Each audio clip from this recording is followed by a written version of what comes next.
প্রিয় শিক্ষার্থী বন্ধু, সবাই কুশলে আছো? আজ তোমাদের সামনে নবম ও দশম শ্রেণীর ছাত্রছাত্রীদের জন্য অধ্যায় 9 ত্রিকোণমিতিক অনুপাত প্রথম ক্লাসটা শুরু করব। আজকে অবশ্য প্রথম ক্লাস এবং এটা অনুশীলনী 9.1 অনুশীলনী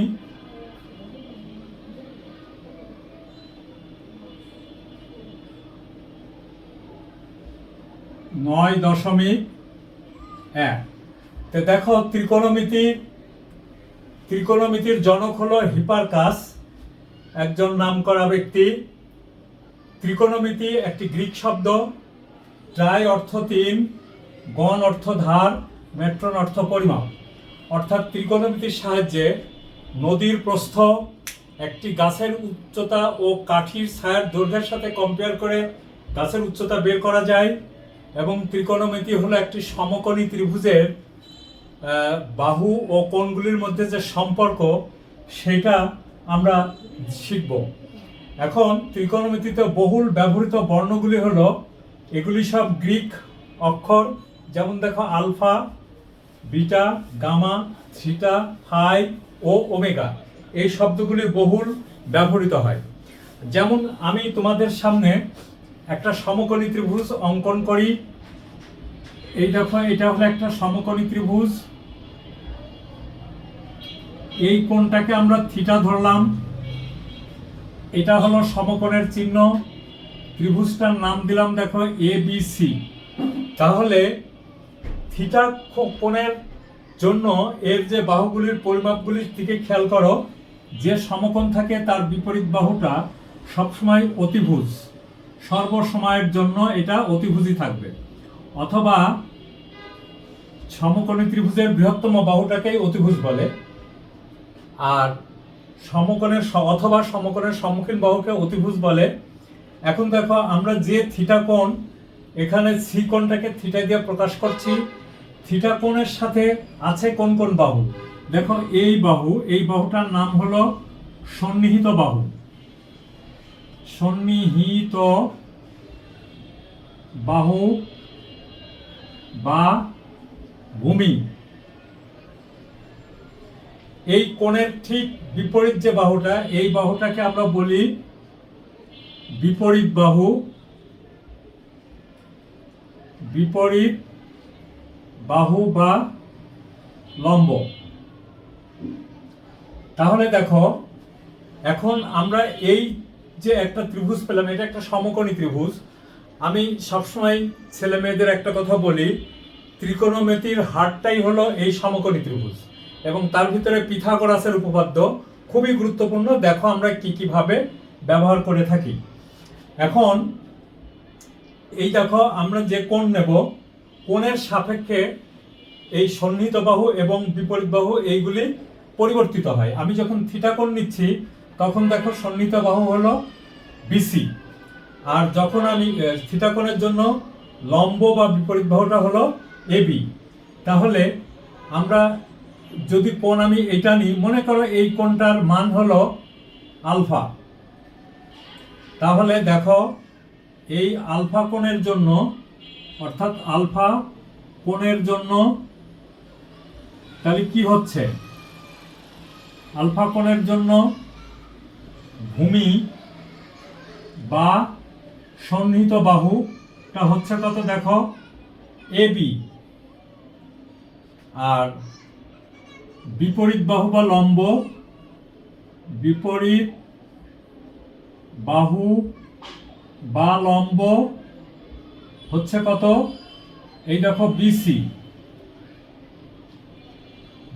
আর অতিভুজ কখনো পরিবর্তন হবে না।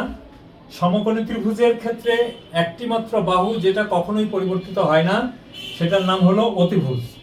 তাহলে ভূমি বা সন্নিহিত বাহু, লম্ব বা বিপরীত বাহু পরিবর্তিত হয় আমি যে কোণ নিয়ে কাজ করব সেই কোণের সাপেক্ষে। আচ্ছা, এখন আমরা দেখো আরেকটু জিনিস শিখি।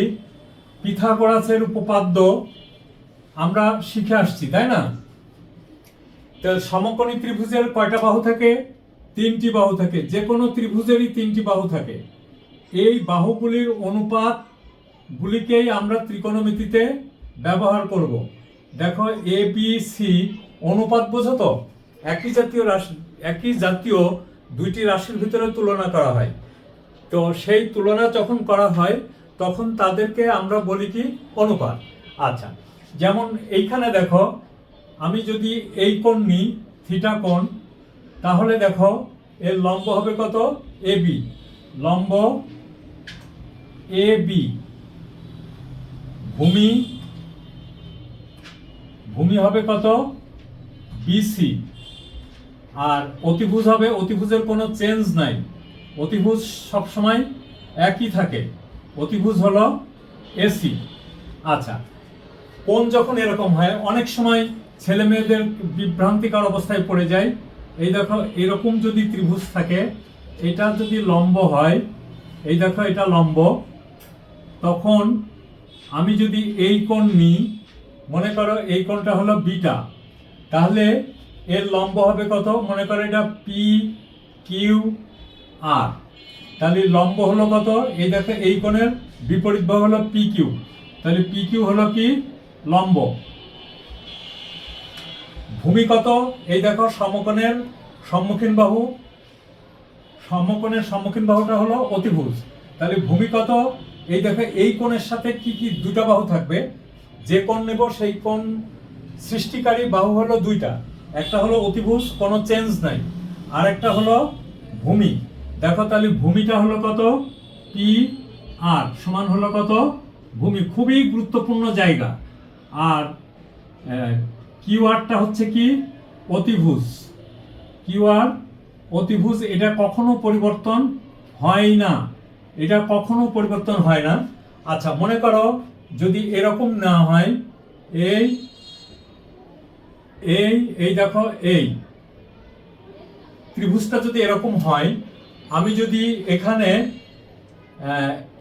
এটাকে যদি এম, এটা এন, এটা ও নিই, তাহলে দেখো আমি যদি এই কোণ নিই, তাহলে লম্ব হবে কত, এর বিপরীত বাহু এম ও, লম্ব হলো কত এম ও। আচ্ছা, ভূমি কত,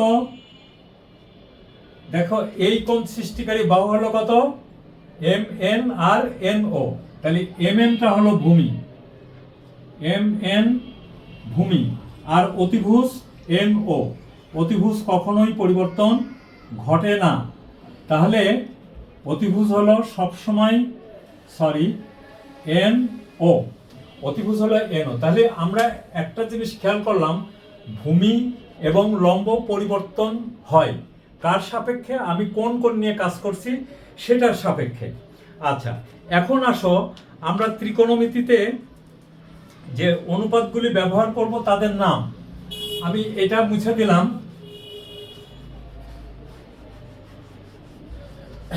দেখো এই কোণের সাপেক্ষে এটা হলো লম্ব, তাহলে লম্ব অনুপাত মানে তুলনা করা, দেখো লম্ব ভাগ এসি, তার মানে লম্বের সাথে যদি অতিভুজের তুলনা করি তাহলে সেটার নামকে আমরা বলি কি জানো তো, সাইন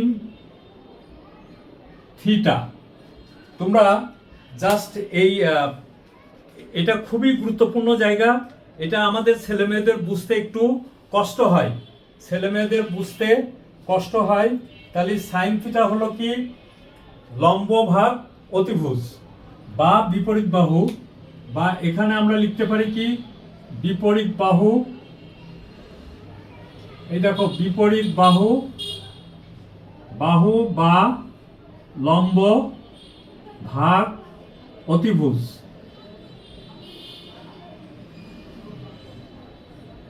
বিপরীত বাহু ও অতিভুজের তুলনা করে যেটা আমরা পাই সেটা হলো সাইন থিটা, তার নাম হলো সাইন, বুঝতে পারছো, সাইন, কোণের সাইন মানে সাইন থিটা, এই কোণের সাইন। আবার দেখো আমরা একটা কাজ করি, আরেকটু দেখো আমরা একটা জিনিস লিখি, দেখো তোমাদের কেমন লাগে, লঘু লঘু অ অ, লতে লম্ব, ভূতে ভূমি, আর অতে অতিভুজ।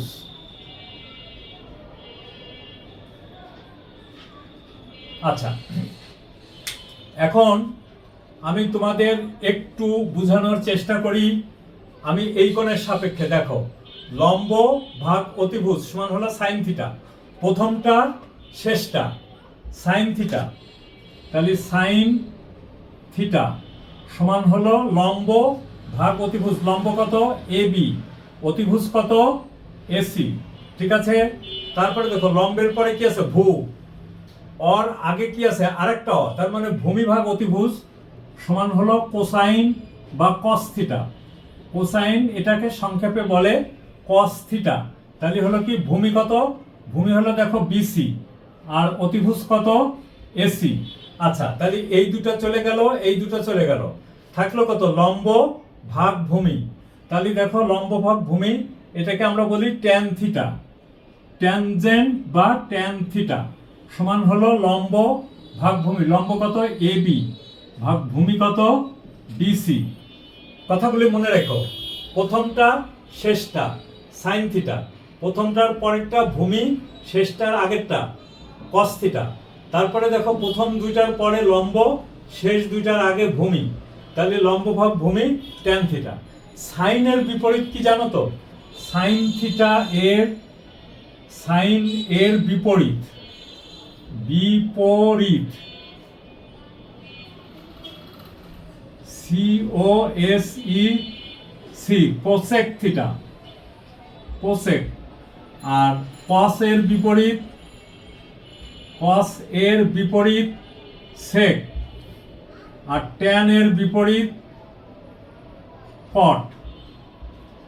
তাহলে দেখো সাইনের বিপরীত কোসেক, অনুপাতটা হলো কোসেক। কোসেকটাকে আমরা তাহলে কি বলতেছি? দেখো কোসেক থিটা। তাহলে বিপরীত মানে কি? 1 বাই এই দেখো এ বি ভাগ এসি। তার মানে আমরা এই দিক থেকে যাব অতিভুজ ভাগ লম্ব। তাহলে অতিভুজ হলো কত? এসি ভাগ লম্ব হলো এবি। কসের বিপরীত কি দেখো তো? সেক। তাহলে দেখো অতিভুজ ভাগ ভূমি, সেক থিটা সমান হলো অতিভুজ ভাগ ভূমি, ভূমি হলো বিসি। এই দেখো অতিভুজটা উপরে উঠে গেল, ভূমিটা নিচে আসলো। বিপরীত মানে কি? 1 বাই, লবটা হর হয়ে যাওয়া, হরটা লব হয়ে যাওয়া। যেমন দেখো এই যে একটা কলম আমি এইভাবে আছে, এর বিপরীত করলে কিরকম হবে? এরকম আসবে না? এরকম আসবে। তার মানে ভূমিটা হর হবে, সরি লবটা হর হবে, হরটা লব হবে। তাহলে এই দেখো সাইনের বিপরীত কি? কোসেক। এই দেখো সাইনের বিপরীত কোসেক, কোণ কোসেক থিটা। তাহলে হলো কি? অতিভুজ ভাগ লম্ব। কসের বিপরীত সেক। এই দেখো এখানে কি আছে? সেক সমান কি? বিসি বাই এসি, তাহলে এসি ভাগ বিসি। ট্যানের বিপরীত কট, তাহলে কট থিটা সমান কত আসে? দেখো কট থিটা সমান আসে কত? ভূমি ভাগ, ভূমি হলো বিসি ভাগ লম্ব ভাগ হলো কত? এবি। এই কথাটা তোমাদেরকে খুব ভালো করে মনে রাখতে হবে। শিক্ষার্থী বন্ধুরা, তোমরা আগে এইটুকু শেখো। এইটুকু শেখার পরের ক্লাসটায় আমি তোমাদের আবার আরেকটু ব্যাখ্যা করব। তবে এইখানে খুবই গুরুত্বপূর্ণ জায়গা, এইটুকু না বুঝলে তুমি বাকিগুলো বুঝতে পারবে না।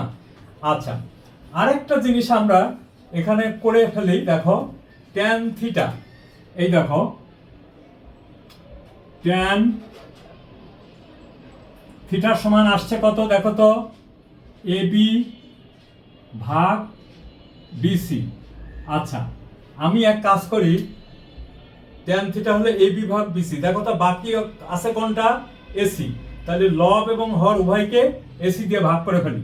দেখো এবি ভাগ এসি ডিভাইডেড বাই বিসি ভাগ এসি।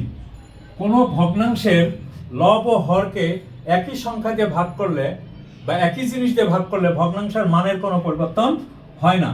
লক্ষ্য করো এ বি ভাগ এসি সমান কি? এই দেখো এটা সমান কি? Sine theta. সমান আমি এখানে লিখতে পারি সাইন থিটা।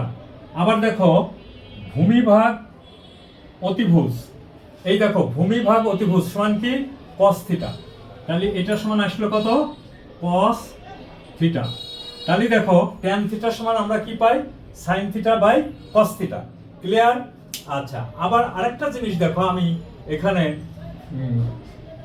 এখানে বের করি কট থিটা। দেখো এইটুকুর ভিতরেই আমার হয়ে যাবে কট থিটা। দেখো তো কট থিটা সমান আমরা কি পাইছি, এখানে দেখো বিসি ভাগ এসি, বিসি ভাগ এসি, কট থিটা সমান হলো বিসি ভাগ এবি, নট এসি, এবি। আচ্ছা, এখন দেখো আমরা যদি লব এবং হর উভয়কে এসি দিয়ে ভাগ করি তাহলে তো মানের কোনো পরিবর্তন হলো না। তাহলে মানের পরিবর্তন যদি না হয় তাহলে আমরা এখানে লিখি বিসি ভাগ এসি ডিভাইডেড বাই দেখো এবি ভাগ এসি।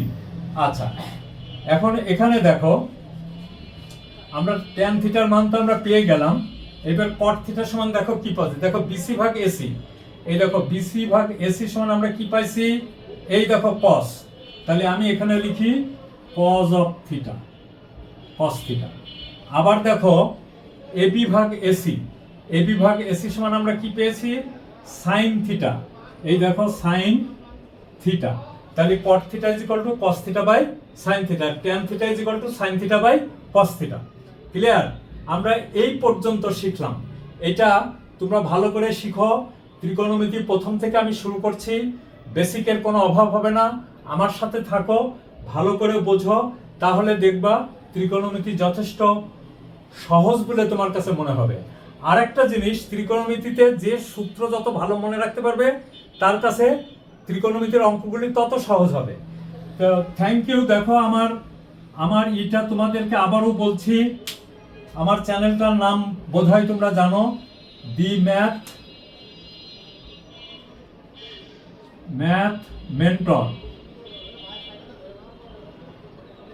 ব্র্যাকেটে হলো সুশীল চাকি। তোমাদের আবারও বলি, কোনো কিছু বুঝতে অসুবিধা হলে কমেন্ট করো, এবং সবচেয়ে বড় কথা হলো মাথার ভিতরে ঢুকায় দেখবা ত্রিকোণমিতি যথেষ্ট সহজ হয়ে গেছে তোমাদের কাছে। ত্রিকোণমিতিটা ভয় পাওয়ার কোনো সুযোগ নাই। Thank you, by.